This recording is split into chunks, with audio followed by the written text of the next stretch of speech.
যখন তখন আমার মানে একজন ছিলেন আমাদের বাড়িতে, সব কিছু ওনার কাছ থেকে আমি নিতাম। তারপরে নিয়ে দেখি না খুবই ভালো। তারপর আমি যখন ব্যবহার করে পাচ্ছি উপকার, তাহলে আমার সঙ্গে আর কাউকে আমার নিশ্চয়ই আমার আত্মীয় স্বজন যারা আছে তাদেরকেও আমি নেব সঙ্গে। তা আমি এখন নিজে থেকে খুবই শরীর কি মানে সুগারে, আমার স্বামী যখন হাজব্যান্ড মারা গেলেন আমি খুবই অসুস্থ হয়ে গেছিলাম। এখানে আসবো আমি আশাই করতে পারি। তা আমার মা আসেন যে ও বললো যে তুমি ওইটা খাও, দেখো ঠিক হবে। তা বিশ্বাস করে আমি খেয়েছিলাম। খাওয়ার পরের থেকে আমি দেখি না আমি ঠিকই আছি। এইভাবে এসে আমি বসতেও পারতাম না, মানে কেমন হাত পাওটাও কেমন হয়ে যেতাম।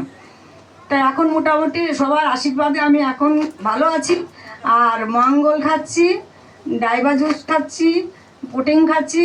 আর এবং আমি এখন সব নিয়ে সবাইকেও দিচ্ছি, সবাই খাচ্ছে। আর আমি এখন 6000 বিক্রি করছি। এখন মোটামুটি আশা করি আস্তে আস্তে ধাপে ধাপে উঠবো, এইটাই ইচ্ছা আছে।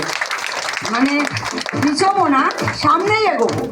তা আমি এখন আমার আত্মীয় স্বজনদেরও দিচ্ছি, আসানসোল বরাকরের তো সবাই এসে নিয়ে যাচ্ছে। এখনই যে আবার যাবো এখান থেকে যে দিতে।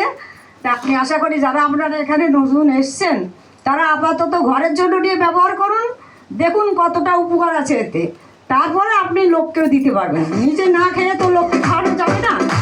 আমি এটা আশা করি নিজেরা সবাই কেউ মানে বঞ্চিত হবেন না, সবাই কেউ কিছুতে উন্নত করতে পারবেন। আপনি ছোট ছোট জিনিস নিন, দেখুন আপনার কতটা সংসারে 10 পয়সা আলু আসবে। কিন্তু আপনাদের যে জিনিসগুলো দোকান থেকে নিই, কালকে একজন মাকে বলছিলাম একটা বিস্কুট প্যাকেট 10 টাকা। তা উনি বলছে লাভ কি? তা আমি বলছি কি আমার নিয়ে লাভ নেই, আমি যদি তোমাকে কিছু দিই তাহলে আমার লাভ আছে, তোমারও লাভ আছে।